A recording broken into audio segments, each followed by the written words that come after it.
Good afternoon. I have no special announcements or statements, so I will begin by calling on Mr. Feller. Thanks, Jay. A couple questions on Syria, and then I wanted to ask you about the Afghanistan meeting. In Syria, the Assad regime, as you know, continues to assault its own people. Protesters there continue to die by the day. I'm wondering if you could articulate from the White House perspective why Syria is different than Libya, and why have we not heard President Obama say, for example, that Assad has lost the confidence of his people? Well, I appreciate the question, Ben. First of all, I'm sure you did see the President's very strong statement that of Friday, where he condemned in the strongest possible terms the use of force by the Syrian government against demonstrators, referred to an outrageous use of violence to quell protests. He mentioned how this administration for 2 months has been repeatedly encouraging President Assad and the Syrian government to implement meaningful reforms, and yet they have refused to respect the rights of the Syrian people or be responsive to their aspirations. The Syrian people have called for the freedoms that all individuals around the world should enjoy: freedom of expression, association, peaceful assembly, and the ability to freely choose their leaders. The President said, and I say here, that we strongly oppose the Syrian government's treatment of its citizens, and we continue to do that. Now, to your question about the differences, of which there are many, I would simply say that Libya was, again, a unique situation.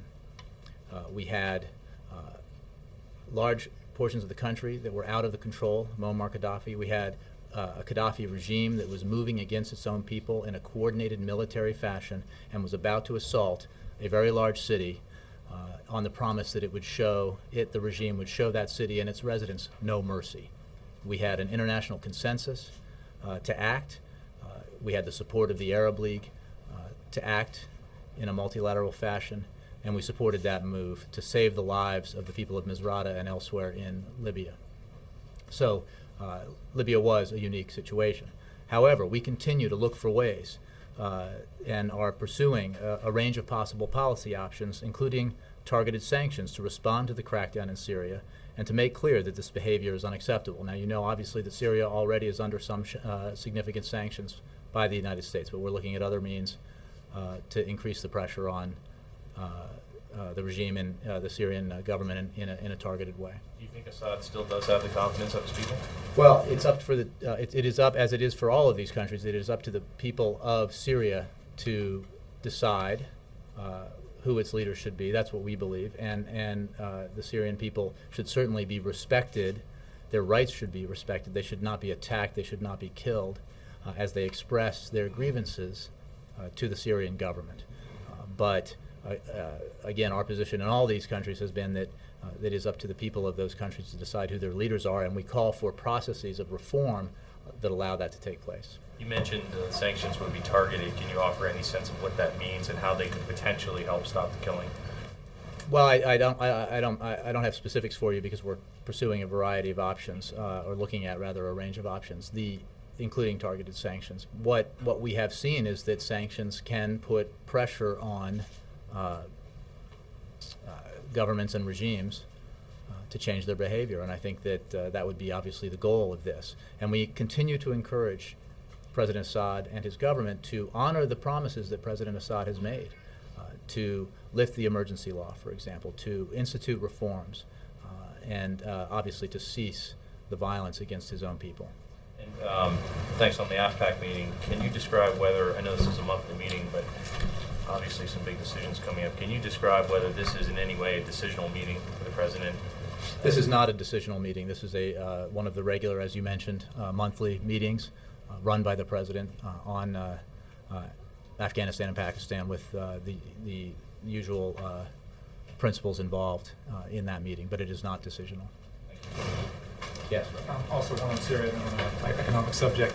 With the sanctions that you mentioned that are being contemplated against the Syrian government, would those target individuals and perhaps even Assad himself? Well, I'm not going to get into specifics about beyond what I just said, which is to say that we are pursuing a range of possible options, including targeted sanctions. I should note for those who don't know that we have had a fairly aggressive regime of sanctions in place, unilateral sanctions, since I believe 2003, and this would be in addition to that if we were to pursue that course of action. But we're certainly looking at different ways to make clear to the Syrian government how appalling we find this behavior to be, and to encourage them both, as we have by speaking out against it, but in other means, to stop the violence and to move towards serious reform. But sanctions against individuals, Again, targeted, you can parse that, but targeted sanctions. And the oil industry is something that has escaped sanctions before from the U.S. Would there be any look at targeting Syria's crude oil business? Well, I'll leave it at targeted. All right. And the other question is actually about the dollar. The administration's, I wonder, is the administration concerned about what's really been a growing weakness of the dollar on world markets, and that doesn't remain committed to the strong dollar policy? I will leave a comment on the dollar to my colleague at the Treasury Department, Secretary Geithner, if I may. Yes, Jake. Have you seen any evidence that having an ambassador in Syria has had any positive effect whatsoever? Having an ambassador in Syria has allowed us to be in Syria, basically in the presence of the government, to make our views known directly and not via long distance. So yes, it has been useful to have our ambassador there, precisely because we can communicate directly what our positions and views are. So I think that has been a useful avenue for us to pursue in terms of communicating our points of view. But not in terms of influencing behavior, I suppose. Well, we condemn the behavior we've seen, so clearly we are not pleased by or do not support what we have seen the Syrian government do to its own citizens. But as a means of communicating directly our points of view, I think it is useful. First quarter GDP growth numbers are expected this week, and they're not expected to be encouraging. They're supposed to be worse than last quarter. So much of this recovery, as the president has said, is psychological. So much about the American people being prepared or allowing the economy to grow has been based on feelings about whether or not we're headed in the right direction. The president has said that. Do you think that the White House and the Treasury Department, the administration in general, has prepared the country sufficiently for what look to be disappointing GDP numbers? Well, Jake, I don't think Americans judge how they feel personally about their economic circumstances based on a report on GDP. The fact that Americans still feel stress is true today, it was true a month ago, and it will be true a month from now, because we are still climbing our way out of a very deep hole. There is still far too much joblessness. We have worked very hard in this administration to attack that problem, to bring down unemployment. Remember, in that terrible recession, the worst since the Great Depression, this country lost 8 million jobs before this administration had a chance for its economic policies even to go to work. So that's a deep hole. We have been growing for a number of quarters. We have been creating jobs for more than a year, private sector jobs, quite a few in fact. But we're not out of the hole, and I think we speak about that quite frankly all the time. And that's why we're in the budget negotiations for the fiscal year 2011. That's why the president's starting position was that we should do nothing that harms the recovery. We should do nothing that arrests the growth or the job creation. That is his approach as he looks forward to our negotiations on long-term deficit reduction and fiscal reform. It's all with a purpose: grow the economy, increase job creation, because he knows very in his as he wakes up every morning and goes to sleep every night, this is what he thinks about. He knows that there are Americans out there who are still struggling, still suffering, too many, and that's what he's focused on. So I would say, in terms of preparing the American people, we are very clear and blunt about what we see out there, what needs to be done, why it's so important not to take any actions that arrest the recovery, to do everything we can to speed it up, increase growth, increase job creation. I haven't heard anybody from this podium or the president talk about how things are actually now sliding back a little bit in terms of GDP growth.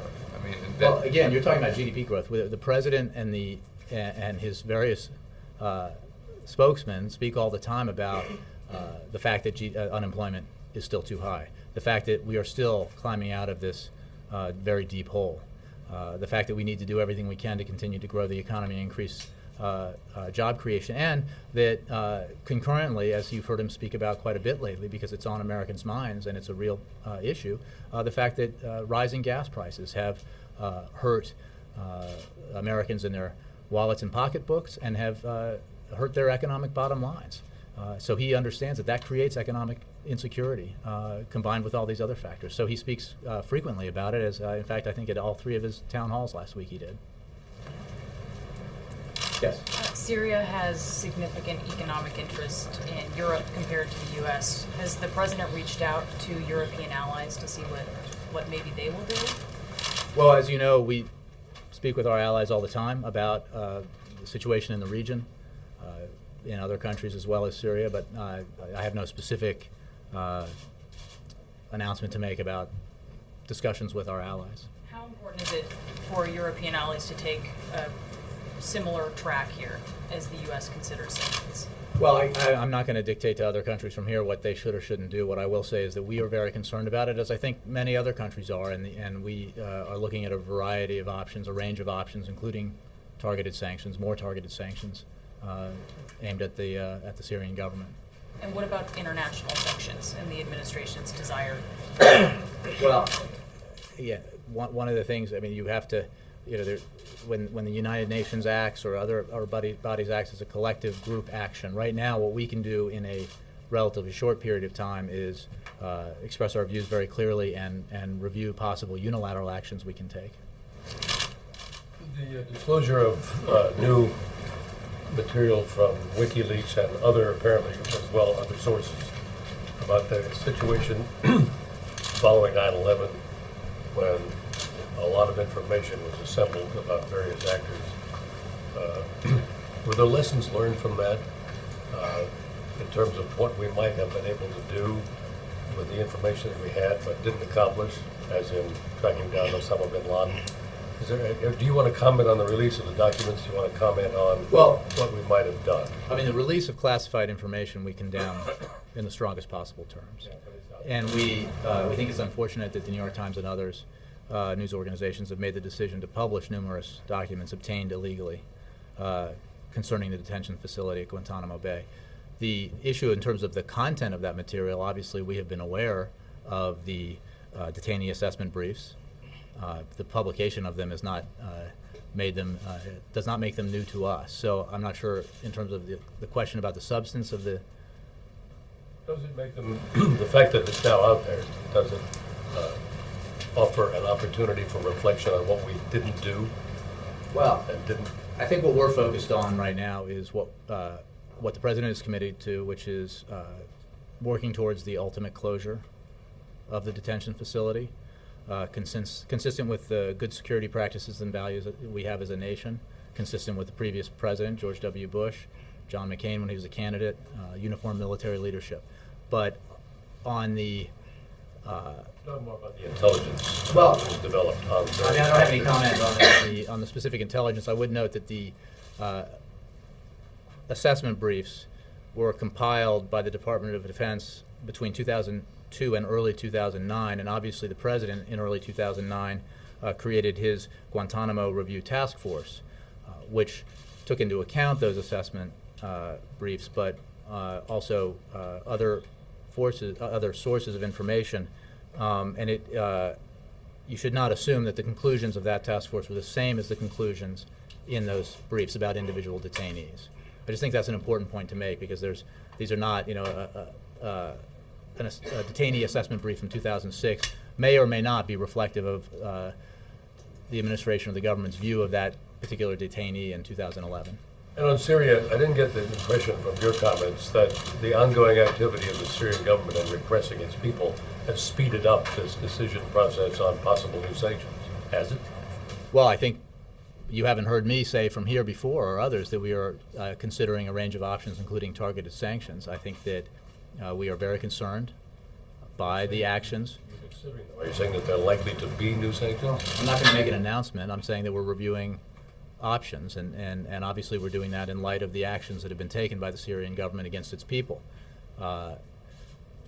So and I think that the president's very frank and strong statement on Friday speaks to how we view the behavior of the Syrian government. Lenny. On my count, Syria is the only country on the list of state sponsors of terrorism with whom we have diplomatic relations. Why is that? Or conversely, why do we not have diplomatic relations with Sudan, North Korea, and Cuba? Well, Wendell, I would just go back to the point that we believe that sending an ambassador and having diplomatic relations with Syria was a useful, and it remains a useful course to take, because it allows us to communicate directly with the Syrian government, including to voice very clearly our strenuous objections to the behavior that it's perpetrating in recent days. So, in terms of decisions about diplomatic engagement and non-engagement, I can take that question. I can also send you to the State Department in terms of other states. But there was a decision made in this case that having an ambassador there was a useful thing to have, and has been useful in communicating directly, precisely because we can speak very clearly in this case regarding our opposition and concern about the behavior of the government against its people. Can you give us some idea of the amount of communication? Sure, I don't imagine you can tell us about the communication itself, but I would refer you, in terms of communication between the ambassador and the embassy and the government, I would refer you to the State Department. Senator Lieberman suggested aid to the opposition in Syria, these communications equipment, something like that. Is that something that would be considered along with these sanctions? Well, Wendell, I would simply say that as far as I've been able to tell, and others, I think more importantly others here, there is not an organized opposition to whom we would give aid at this point. And I just want to be clear about where we are in this process, which is we have sanctions that have been in place. We are considering a range of options, including targeted sanctions. And the President has issued a very strong condemnation of the violence that the government has used. A few minutes ago, you talked about how the unemployment rate is still too high. The administration wants to do everything it can to help spur job creation. But at this point, what more can the administration do to accelerate hiring among companies, beyond hoping or waiting or urging companies to do more hiring? Is there anything you guys are looking at legislatively, or credits or something that could be done to give it another boost?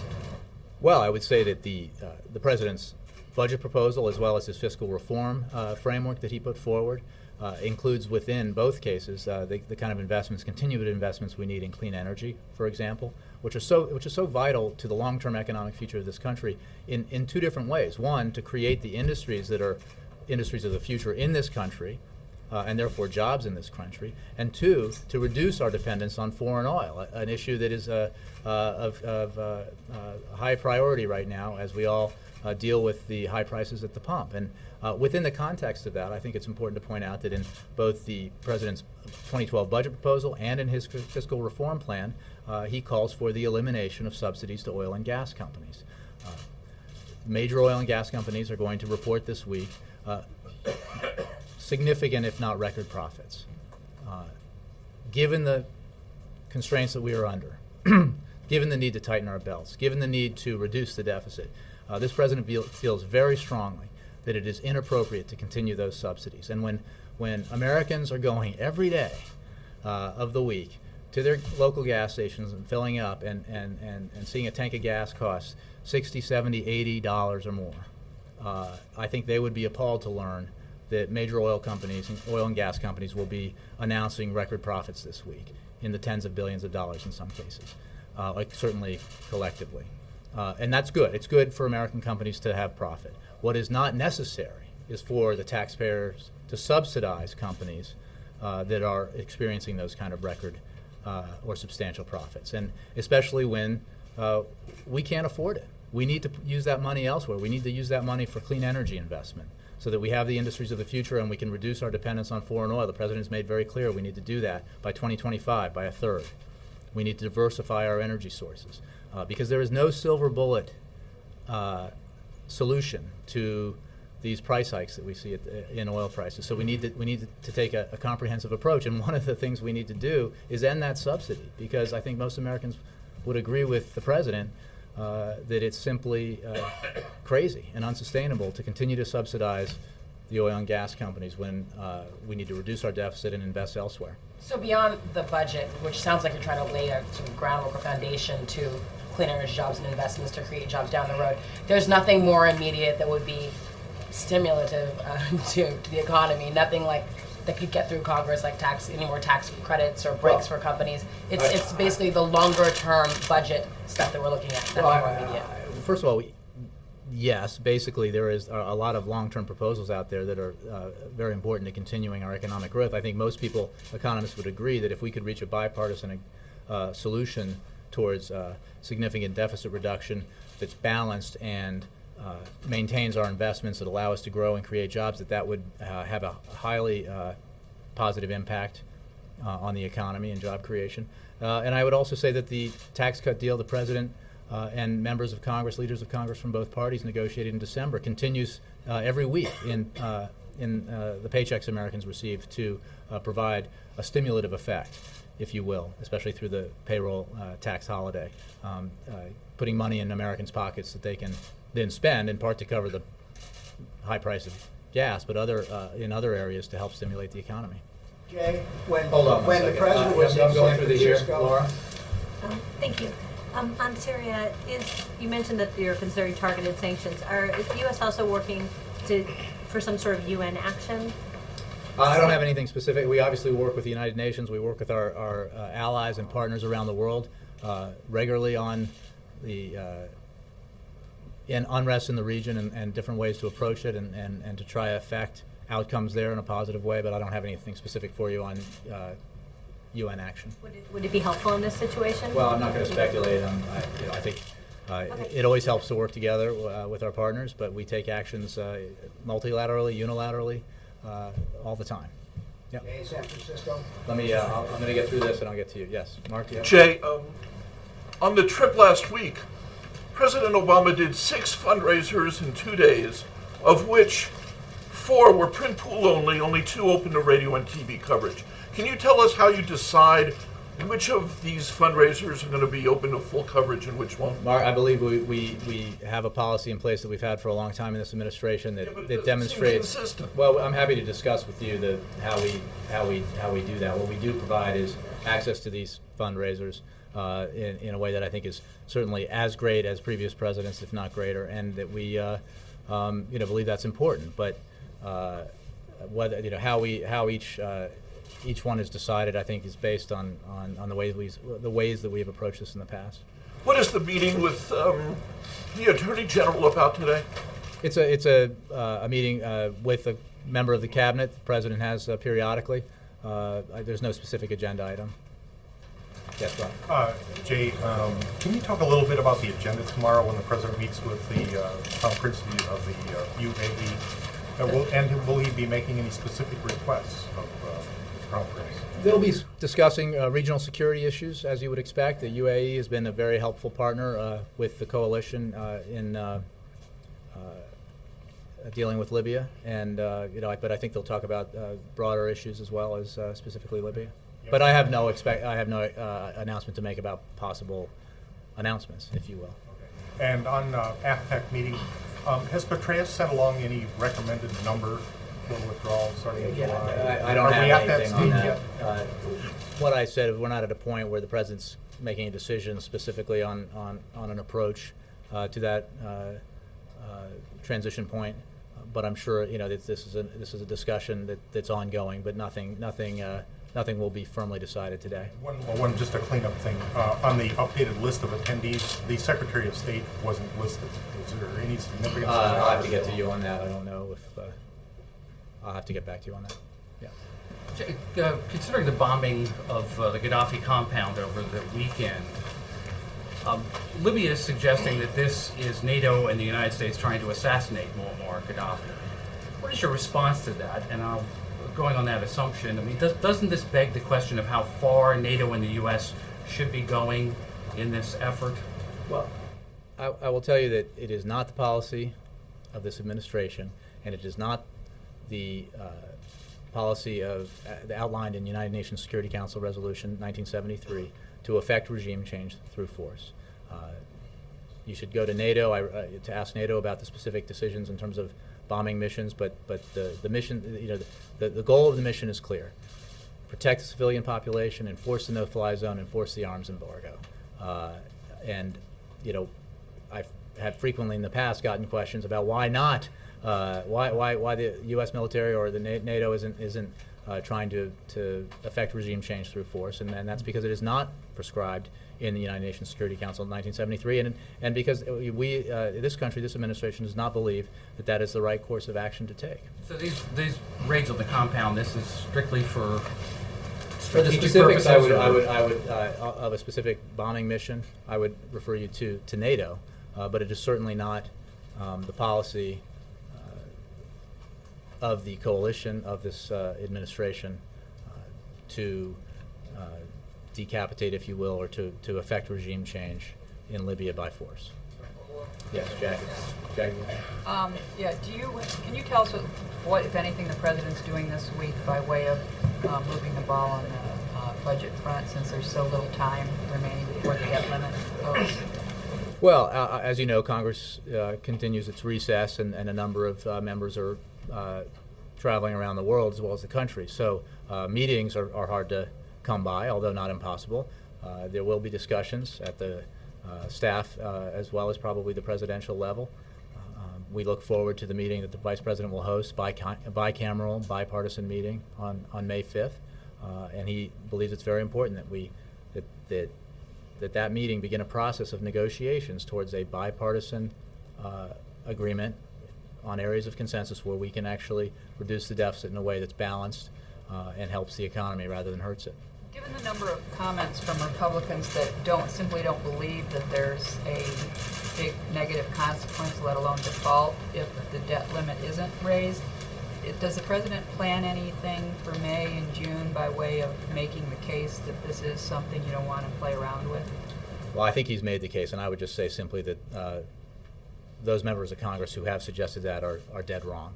There are severe potential consequences to not raising the debt ceiling. And that assessment is not just this administration's assessment, it's the assessment made clear by leaders of Congress, Republican leaders of Congress, in statements they've made in the past. It's an assessment shared by economists, independent economists across the board, both here in America and around the world. It would be terrible folly to play games with this. We simply, as a nation, cannot afford to be thrown back into recession, to have all the work that's been done, and the American people have worked so hard to climb out of this recession, to have, for political purposes, to have the United States default on its obligations, to send markets around the globe into a tailspin, interest rates dramatically upward, would be a truly terrible thing to do. So I think that the President will continue to make that point, the Secretary of Treasury and others, and we will remind you and others that leaders of Congress of both parties have said the same thing. We understand the need to reduce the deficit. The President's very committed to that. That's why he created a fiscal commission when the Congress wouldn't vote to create one. That's why he has announced this process that the Vice President will lead negotiations, bipartisan, bicameral negotiations toward reducing our deficit, getting our fiscal house in order. But you simply cannot play games with the full faith and credit of the United States. Yeah, Jay, on the one more on the Afghanistan meeting. I know you said that this is not a decision meeting, but surely the president's at the point where he's actively soliciting views on troop levels. Since he's got the decision, I mean, if the actual withdrawal starts as early as July, then presumably there's lead time for orders and all that. He must be at least getting very close to a decision. I'm sure he's looking at a variety of options about the course forward that he wants to take with regards to that July 2011 transition date. But I don't have an announcement to make about which proposals he's choosing from, but simply to say that that obligation will be met. That commitment will be met, as he made clear when he announced his strategy and his policy, and has been reiterated over the months since. So if July is the date, when are we likely to see him actually announce it? Well, I don't have a schedule handy to give you that information, but it will be done in a timely fashion. Let me follow up on this meeting. Did the president ask for any assurances today that the escape of more than 400 Taliban from an Afghan prison isn't perfect evidence of how the U.S. couldn't possibly start withdrawing this summer? I don't have any specific readout for you from that meeting. You don't know whether the president asked about it? I don't have a specific readout for you from the meeting. Perhaps you can find out. Jay, on Yes. San Francisco, when the president was there, did he tell the people he was talking to that he was going to cut a couple of the satellites, which would have given a possibility of predicting any possible seismic activity along the San Andreas Fault, and thereby setting them in danger? Did he mention that to them? I heard no such thing. Why didn't he Yes, do that? George? Isn't that of importance? You know, we've covered this before. I don't have anything But new you for never you gave on an it. answer. The president came to the podium and said, we cannot control earthquakes. Does he also mean that we cannot predict earthquakes? That's the You know, I don't have anything more for that on you. Can you get an answer for me? It would be very Christy? important. Jay, on the president's trip to Chicago on Wednesday, can you say why, or do you know why he chose to do this particular interview that he's doing with Oprah? I believe, I'm not a regular daytime television viewer, but the her show is coming to its conclusion of a terrific run, and I think, as you know, he considers Oprah a friend, and he looks forward to being on the show with the First Lady. Okay. And also, is there anything else in Chicago on Wednesday? Will there be a town hall or something like that? I don't have any schedule updates for you. Maybe you can check back later, or we'll just put something out if we have a change. Or in addition. I have a follow-up. Let me get back to you, Lynn. Adam. Jay, question on the president's 2012 re-election campaign. Back in 2008, the president outlined to the LGBT community a litany of objectives he wanted to achieve over the course of the administration. Do you expect that as we get closer to the November 2012, that he's going to reissue some sort of list of what he wants to achieve with the LGBT community in the second term of his administration, and perhaps make new promises? Well, I don't anticipate reissuing a list. I think his position on a number of issues has been clear, and his accomplishments on a number of issues have been clear. So, as is true with a number of the goals he set forward during his campaign in the first 2+ years of his administration, he remains those that are unfinished. As he's been saying a lot lately, we still have a lot of work to do, and we're not done yet. And so I think that he will remain committed to a number of policy objectives that haven't been achieved yet. Just to be clear, two major promises that he made the LGBT community back in 2008 remain unfulfilled. That's passage of the Employment Non-Discrimination Act and full legislative repeal of the Defense of Marriage Act. Do you still see those happening over the course of the Obama administration? Well, I think you know that we've taken a pretty significant action on DOMA, and on the other issues. I think he remains committed to the agenda on a variety of issues that he laid forward. Yes. Thanks, Jay. I wanted to try to clarify on Syria. I know you don't have any announcements to make about anything about our allies or the Arab League, but the way that this has worked, both in the case of Egypt and in the case of Libya, although they had different outcomes, was that we were certainly talking with our allies, talking with the Arab League folks, talking with pro-democracy folks inside those countries to try to leverage a response. Is it safe to assume that we're doing all the same stuff, that the U.S. is doing all the same stuff that it's done in all these previous cases? I think it's safe to assume that the United States and this administration is doing everything it can, including discussions with allies, with the United Nations, leaders and governments in the region, to make clear its policy position and to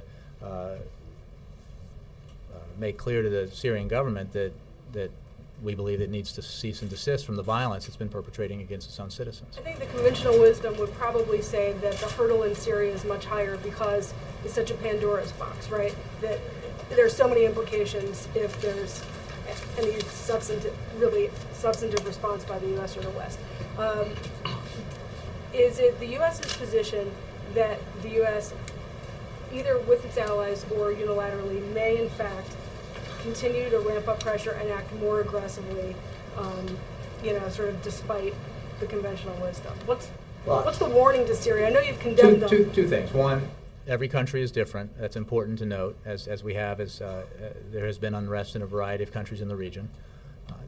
Two, we are looking at a range of options, including, I mentioned targeted sanctions, but including and not exclusive to targeted sanctions. But I think that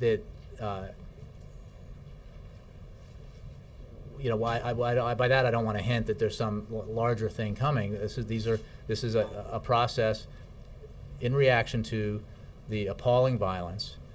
These are steps that we're taking because of it, including the president's statement. Going forward, we'll see what happens. But we are reviewing a range of policy options. George. Claire Gillis, the American reporter who was detained in Libya, was allowed to talk to her parents last week, but she's still in a women's prison in Tripoli. Can you update us on efforts to secure her release? I think what I've said is, and what I'll continue to say, is we're obviously very concerned. We oppose the detention of journalists, human rights activists, and others, and we're doing what we can to help in this situation. To comment further would be counterproductive. Yes. Jay, very little has been said since Secretary Clinton's statement about the president speaking on Middle East and North African policy approaches. Will we be hearing from the president between now or before Prime Minister Netanyahu addresses the Congress? I don't have a scheduling update for you on possible remarks the president may give. I mean, he has spoken quite a bit about the region, the Arab Spring that we've seen. And I'm sure he will continue to do so, but I don't have a date for you. Did he discuss this on the phone with Prime Minister when he talked to him recently? You talked about their conversation. Over to wish him and Israel Passover greetings? Not that I'm aware of. I think that was, but I don't want to say no. I just, I think that was mostly a call to express America's greetings over Passover. Yes. Okay, yeah, thanks, Jay. There were reports last week about a draft executive order to implement parts of the Disclose Act, and Senator McConnell had called this a, quote, effort to silence or intimidate political adversaries through the contracting process.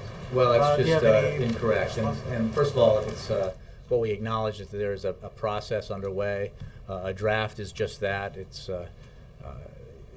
could change as it makes its way through the process, but what the president is committed to is transparency, and he certainly thinks that American taxpayer should know, where his or her money is going. So this is part of the president's commitment to transparency.